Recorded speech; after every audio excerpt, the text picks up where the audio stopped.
जय श्री हरि विष्णु श्री शिवाय नमस्तुभ्यम। आज निर्जला एकादशी की आप भक्तजनों को शुभकामनाएं। आज आप व्रत कर पाए या न कर पाए, कोई विशेष नियम उपाय आपसे नहीं होता है, कुछ भी आप नहीं कर पाते हैं तो मात्र घर पर रहकर यह दीपक का कार्य कर लेते हैं तो निश्चित रूप से हरिहर की कृपा आपके जीवन में बरसती है और सुख सौभाग्य का वरदान स्वतः ही मिल जाता है। महादेव और श्री नारायण एक दूसरे के पूरक है और उनका स्मरण ध्यान करना ही आज भाग्य की रेखाओं को प्रबल करने वाला हो सकता है। कैसे इस दीपक के उपाय को करें, ध्यान से सुने और अंत तक बने रहें। इस उपाय में आपको कुछ भी आवश्यकता नहीं, बस साधारण सरल तरीके से आप एक दीपक ले लीजिए। दीपक आटे का ले सकते हैं, मिट्टी का ले सकते हैं और साथ ही उसमें आप घी का प्रयोग कर सकते हैं, चाहे तो तिल का तेल भी ले सकते हैं, परंतु सरसों के तेल का देवी देवताओं के पूजा में कोई प्रयोग नहीं होता है। तो ध्यान से सुनिएगा आप सभी को कैसे इस प्रयोग को करना है। बहुत सरल कार्य है। आप सभी को यह उपाय या तो अपने घर के मंदिर में या पीपल पेड़ के पास या बेलपत्र पेड़ के नीचे आप कर सकते हैं। इच्छा आपकी है। सबसे अच्छा रहेगा घर का मंदिर जहां श्री नारायण और महादेव की मूर्ति प्रतिमा विराजित है। किसी मंदिर में कर सकते हैं जहां महादेव और श्री नारायण एक साथ अर्थात एक प्रांगण में विराजित हो। आप सभी को लेना है एक चुटकी काला तिल और साथ ही आप सभी को लेना है एक दीपक। दीपक में आपको रखनी है 2 बत्तियां। अपना नाम गोत्र बोले, आज एकादशी तिथि का ध्यान करें, हरिहर महादेव का स्मरण करते हुए एक दीपक में 2 गोल बत्ती रख लीजिए। हरिहर महादेव की जय, मेरी मनोकामना पूर्ण हो, मेरे रोग दोष कष्ट संकट कर्ज सब कट जाए, ऐसी प्रार्थना करते हुए हरिहर महादेव का नाम लेकर अपने घर के मंदिर में या किसी महादेव श्री नारायण के मंदिर में या आप सभी विशेष तौर पर बेलपत्र पीपल, आप इन वृक्षों में किसी भी एक वृक्ष के नीचे जाकर इस हरिहर महादेव के नाम के दीपक को आज देर रात्रि प्रज्वलित कर दीजिएगा। एक चुटकी काला तिल घर में घुमाकर इस जलते हुए दीपक पर जरूर से आप छोड़ दीजिएगा। निश्चित रूप से जिस कामना के तहत आप करेंगे वह कामना सिद्ध हो ही जाएगी। दीपदान, अन्नदान, जलदान, गोदान, भूदान, वस्त्रदान आज के दिन बहुत विशेष माना जाता है। ऐसे में आज जितना संभव हो जल इत्यादि का दान करें, महादेव श्री नारायण की भक्ति करें। इसके बाद यह उपाय न कर पाए तो एक दूसरा दीपक का अन्य उपाय भी कर सकते हैं। यह उपाय भी काफ़ी अधिक लाभदायक माना जाता है। आज साल की सबसे बड़ी एकादशी है। कमेंट्स बॉक्स में जय श्री हरि विष्णु या श्री शिवाय नमस्तुभ्यम आप जरूर लिख दीजिए। निश्चित रूप से कामना सिद्ध होगी। निर्जला एकादशी कोई साधारण नहीं है। इस दिन किया गया कोई भी सर्वश्रेष्ठ कार्य बहुत अधिक लाभ देता है। संभव हो तो अपने पितरों का ध्यान करते हुए आप अपने घर के मंदिर में अपने इष्ट देवी देवताओं का ध्यान करते हुए पूरी रात्रि और दिन अखंड रूप से जलता हुआ दीपक अगर लगा लेते हैं तो अति उत्तम इसका परिणाम मिलता है। अति उत्तम अगर जो है अखंड दीप ना लगा पाए तो साधारण सरल तरीके से एक दीपक तो विशेष तौर पर भगवान जी का ध्यान स्मरण करते हुए आज एकादशी तिथि का भाव करते हुए जरूर से लगाए। इसके साथ ही आज के दिन बहुत महत्वता है इन स्थानों पर दीपदान करने की। साधारण सरल तरीके से एक चुटकी हल्दी आप लीजिए और आप अपनी तुलसी माता के समक्ष एक छोटा सा स्वास्तिक बनाएं। ध्यान रहे तुलसी को क्षति ना पहुँचे।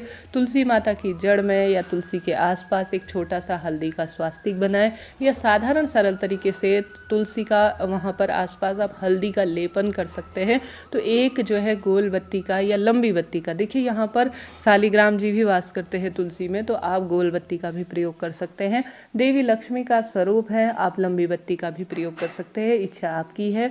आप सभी को तुलसी माता के समक्ष एक चुटकी हल्दी रखकर ओम नमो भगवते वासुदेवाय महा मंत्र का जाप करते हुए या जय श्री हरि विष्णु जय श्री हरि विष्णु ऐसा बोलते हुए आप एक दीपक तुलसी माता के समक्ष हल्दी का रख कर जरूर से समर्पित करें। एक चुटकी हल्दी भी डालते हैं इसके अंदर तो अत्यधिक शुभ और श्रेष्ठ परिणाम इसके देखे गए हैं। इसके बाद आपको अपने घर की रसोई में जरूर से पितरों का ध्यान करते हुए लंबी बत्ती का दीपक लगाना है। आज के दिन आप जो भी कार्य करते हैं, भले ही गौ माता को रोटी खिलाते हैं मीठा रखकर सोमक पितर का नाम लेकर, तो भी यह पितरों को सुख देता है। आप एकादशी व्रत का कोई भी कार्य करते हैं तो 100 पीढ़ियों को तारने के बराबर इस कार्य को माना जाता है। तो कोई ना कोई श्रेष्ठ कार्य आप करें, लाभ तो आपको होना ही है। निर्जला एकादशी कोई साधारण एकादशी नहीं है। घर की रसोई में दीपदान करें, माँ अन्नपूर्णा का ध्यान करें और साथ के साथ आप घर के दरवाजे पर भी दीपक जरूर लगाएं। ऐसा करने से सौभाग्य बढ़ता है, घर में देवी देवताओं का वास होता है और पितृ देवता स्वयं ही प्रसन्न हो जाते हैं। घर के मंदिर में दीप दान करें, लाभ होगा। एक ऐसे चमत्कारी दीपक की यहाँ पर आपको बात बताना चाहूँगी जो कि हवन के समान फल देता है। तुलसी की लकड़ी का दीपक, आपने सुना भी होगा, तुलसी की लकड़ी सबसे पावन और पवित्र है। आपके घर पर तुलसी सूख गई है तो कच्चा सूत अर्थात कलावा उसमें लपेट कर या रुई लपेट कर इसे घी में डुबाकर आप सभी को श्री नारायण के समक्ष जय श्री नारायण श्रीमन नारायण कहते हुए तुलसी की लकड़ी का दीपक श्री नारायण के समक्ष जरूर प्रस्तुत करना चाहिए। ऐसा करने से सौभाग्य पनपता है, रोग दोष कष्ट संकट पीड़ा से अपने आप ही मुक्ति मिल जाती है। हार रहे हैं, दुख पा रहे हैं, नौकरी की तलाश है, कर्ज इत्यादि बढ़ गया है तो तुलसी की लकड़ी हवन के समान मानी जाती है। जो भी कच्चा सूत या रुई लपेट कर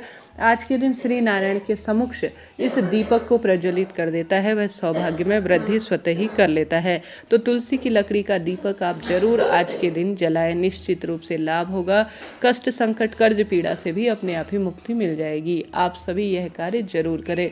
तुलसी की लकड़ी को घिस कर हरिचंदन बनाना अर्थात तुलसी की लकड़ी को किसी पत्थर पर थोड़ा सा जल डालकर अगर आप घिस लेते हैं और उसका हरिचंदन बनाते हैं और श्री नारायण के विग्रह स्वरूप या तो लड्डू गोपाल या किसी भी स्वरूप को अगर सुंदर रूप में श्रृंगारित करते हैं, सुसज्जित करते हैं तो इससे भगवान जी प्रसन्न होते हैं। तुलसी की लकड़ी को आप घिस कर हरिचंदन बनाकर श्री नारायण को समर्पित करें, लेपन करें, स्वयं भी इसका अंश थोड़ा मस्तक पर धारण करें।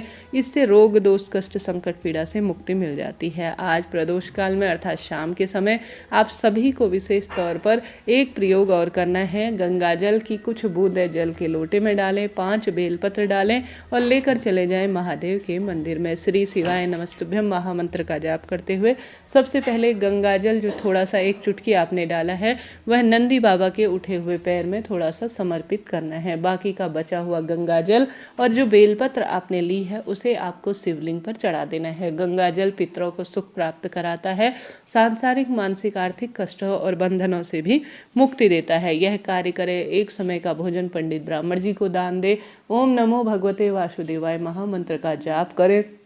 इससे भगवान जी प्रसन्न होते हैं। आज झूठ छल कपट ज़्यादा बोलने इन सभी कार्यों से आप दूर रहें। एकादशी व्रत की कथा सुने, भगवत ज्ञान भगवत भक्ति अर्जित करने के लिए ज़्यादा से ज़्यादा प्रयत्न करें। दीप दान ज़्यादा से ज़्यादा करें। आंवला बड़ पीपल बेलपत्र तुलसी इत्यादि में सामान्य सरल तरीके से भी दीप दान करते हैं तो अत्यधिक सुखद परिणाम इसके देखे गए हैं।